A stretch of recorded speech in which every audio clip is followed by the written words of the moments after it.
Welcome to the Explainer. You ever see a market that's just growing like crazy, but the companies in it can barely make a buck? It's a real head scratcher, and today we're going to figure out what's going on. So, let's set the stage. While a lot of the world is facing some economic headwinds, India's economy is just soaring. It's really become this global powerhouse, mainly because people and businesses inside the country are spending and investing like never before. And I mean, just look at this number. 8.2% real GDP growth. That's huge. And this isn't some one-time fluke. The economy's been growing at over 7% for 3 years straight. That's some serious, sustained momentum. Now, you'd think, great, a rising tide lifts all boats, right? Well, not exactly. This kind of massive growth can actually hide some pretty significant challenges in specific corners of the economy. Okay, so let's zoom in and look at a perfect example of this, the home and garden market. On the surface, this sector is absolutely blooming. It looks like a total gold rush. And I'm not kidding. Just take a look at the numbers for gardening pots alone. We're not even talking about the whole industry here, just pots. The market is expected to jump from around $18 billion to over $25 billion by 2030. That is a massive market. So what's driving all this? Well, it's a few really powerful trends all hitting at once.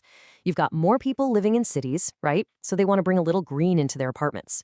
Then you've got this big shift where we, as consumers, are demanding sustainable, eco-friendly stuff. And of course, online shopping has just blown the doors wide open. It's basically a perfect storm for a red-hot market.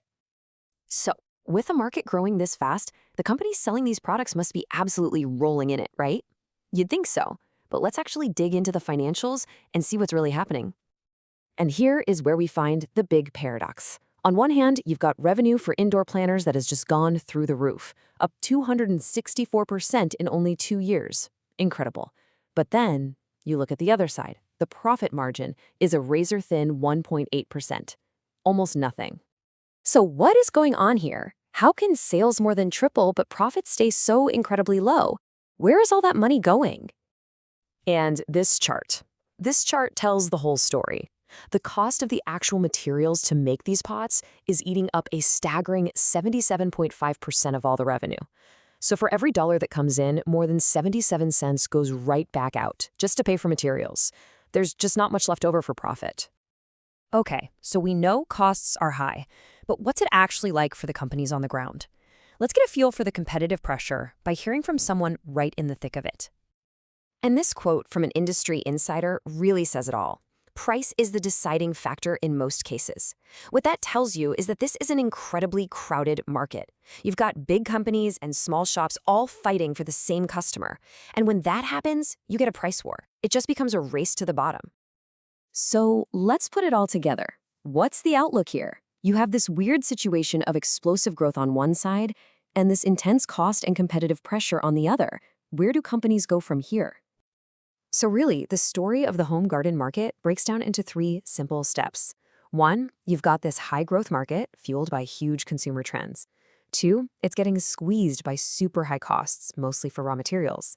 And 3, the competition is so fierce that nobody can really raise their prices to make up for those costs. It's a classic business catch-22. And that brings us to the big question for any company in this space. Is the path to success just about surviving and riding this amazing wave of growth? Or to really win, do they need to come up with some kind of game-changing innovation to finally break free from this profit squeeze? The answer to that is what will separate the winners from the losers in this blooming but brutal market.